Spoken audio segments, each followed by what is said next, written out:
Hello everyone, welcome back to your daily government and financial news update. As always, I'm interested in hearing your thoughts on everything, so make sure to give this video a like, but also leave a comment giving your thoughts on everything that's currently going on. Okay, so gas prices continue rising. They're nearly $5 per gallon, at least where I live in Florida, and of course much higher in other places, which is leaving President Biden in just a little bit of a pickle. A top economic advisor for the president, Deese, was asked yesterday, why is anything unilaterally to bring down gas prices still sitting on the table? Why are there still arrows in the quiver? I mean, you've been on, what, a half dozen times this year, and we always talk about what options are still available, and you say, well, those are still on the table. Why is anything unilaterally to bring down prices still sitting on the table? Well, as we respond to circumstances and circumstances change, we will consider all options. But I want to be very clear. This president has made history with historic uses of executive authority to go directly at the problems we're facing. So in the wake of Putin's invasion of Ukraine, the president rallied the world and announced and used executive authority to make the largest release from the Strategic Petroleum Reserve. He has, again, used his executive authority in creative ways, and we're going to continue to look at all of those ways. Well, it turns out that the president has been looking into alternative solutions as he is slated to make his first trip since taking office to Saudi Arabia, a country, of course, that's very rich in oil. Many people believe the purpose of this trip, which would be quite obvious after all, is to reduce gasoline prices for consumers. Earlier in the year, it was reported that Saudi Arabia actually refused a request from Biden to speak due to Russia's war in Ukraine, but it looks like they're actually going to finally talk. Back in 2020, President Biden said that he's going to make Saudi Arabia the pariah that they are. And I would make it very clear, we were not going to, in fact, sell more weapons to them. We were going to, in fact, make them pay the price and make them, in fact, the pariah that they are.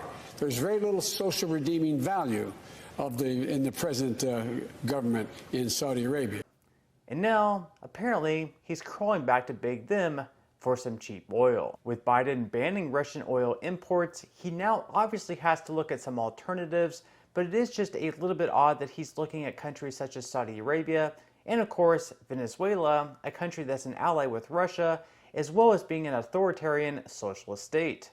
But of course, why have standards when even CNN is saying that Biden is doing worse than Jimmy Carter? Watch. Put this inflation in context. How bad is the surge in prices? It's awful. I mean, it's awful, and how people feel about it is even worse. You know, you look at the consumer sentiment right now, and what do you see? This is the worst consumer sentiment ever measured by the University of Michigan, going all the way back since 1952. Wow. You basically, even if you double my age, that doesn't get you back to 1952. And while I'm young, I'm not that young, right? The second worst, 1980. The third worst, 1980. I don't have to remind you, inflation got Jimmy Carter. It killed that presidency. And in terms of why are consumers feeling this bad? Well, it's pretty clear why they're feeling this bad, and that is because the Consumer Price Index is the worst it's ever been in a midterm cycle since '74. It's the worst it's been in any presidential cycle or midterm cycle since 1980. So it's not much of a surprise. You can see it. It's literally off the charts on the table on your screen. And how does President Biden's performance rate? Awful. I mean, I knew that was the answer. The answer is awful. I mean, you know, I'll compare it to Carter at this point in his presidency, right? Look at the disapproval rating Joe Biden has on inflation right now. It's over 70%. Carter was not even there at this point in mid-1978. When you're doing worse than Jimmy Carter's doing in the minds of Americans on inflation, you know that they're holding you responsible for the conditions that are currently on the ground that are hurting Americans in their pocketbooks. I mean, you know that even when CNN is bashing you, things aren't going all that well. And of course, that's just one of the many reasons that a Republican candidate in Myra Flores has won a special election in Texas's 34th congressional district, a seat that's been held for the last 10 years by a Democratic candidate, but resigned back in March to vacate the seat. In Cameron County, where 85% of the residents are Hispanic, Flores took the majority of the vote, which was just a real shock to the Democratic Party, considering that people like Hillary Clinton won Cameron by 33 points back in 2016, and Joe Biden won it by 13. Here's Myra Flores saying that the Hispanic community is already conservative that we just need to get the message out there. But the funding is very important. But I'm very proud of all the work that we're doing. The RNC has played a huge role here in South Texas and also supporting our campaign. And I can't thank him enough for believing in us, for believing in the Hispanic community, because I tell people, regardless of the lines, regardless of how they're drawn, at the end of the day, the Hispanic community is already conservative. So we need to get the message out there. And we need to tell them that that we are for them, that the Republican Party does does support immigrants, does support Hispanics, and we stand by you. And those are the things that are very important that we need to invest. Tesla CEO Elon Musk said he voted for Flores as well, marking the very first time that he's voted for a Republican, and also predicted a massive red wave in the 2022 midterms. When he was asked by a user on Twitter who he was leaning towards voting for as president, he responded with Florida's Governor Ron DeSantis.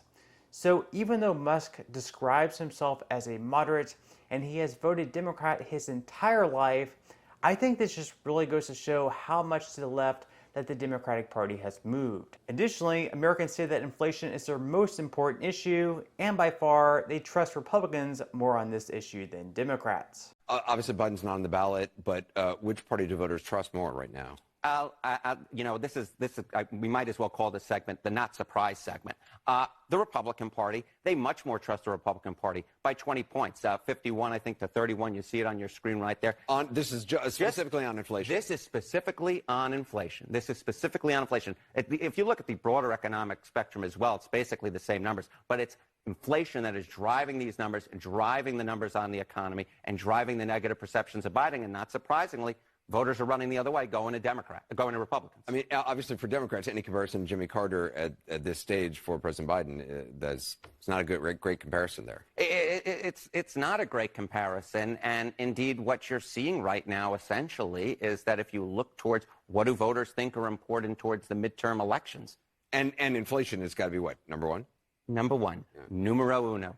What you see right now, look at this, 48% say the most important issue in their vote for Congress is the economy. Gun violence is not anywhere close. Abortion's not anywhere close. Immigration, which Republicans were going to want to run on, not anywhere close.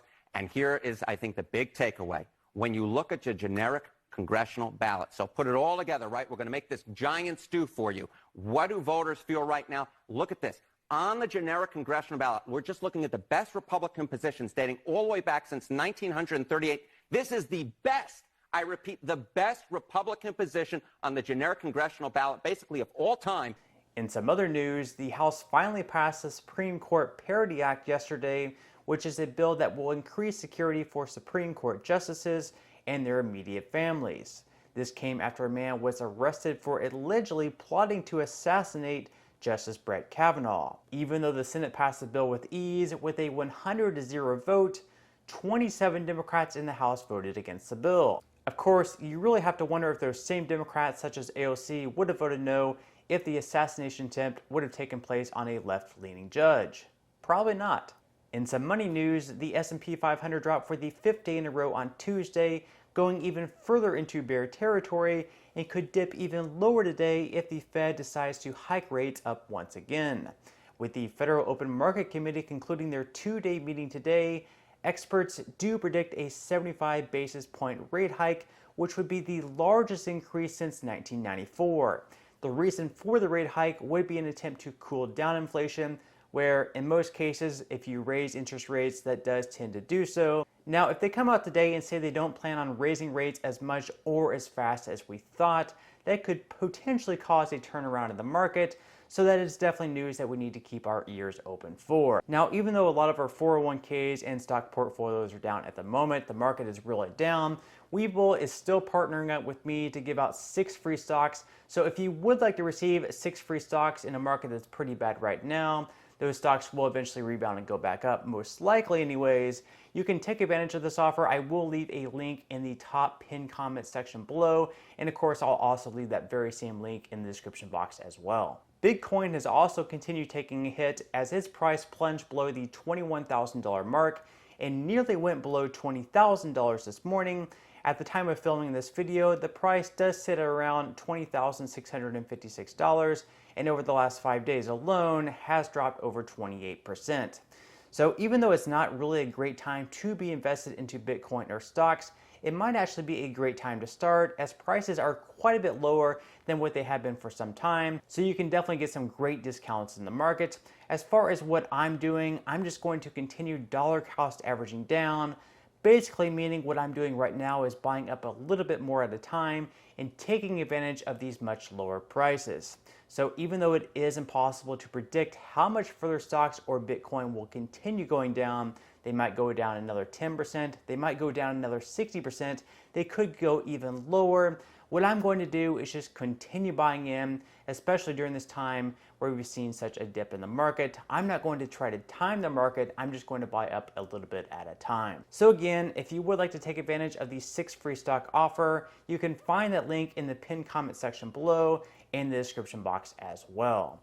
But on that note, I'm going to go ahead and wrap up this video. If you enjoyed the content in today's video and you would like to see more like it, make sure to give this video a like, subscribe to my channel, and also ring the notification bell. That way you will be the very first to be notified when I do release future videos. And until next time, have a wonderful day ahead, and I'll see you in the next video.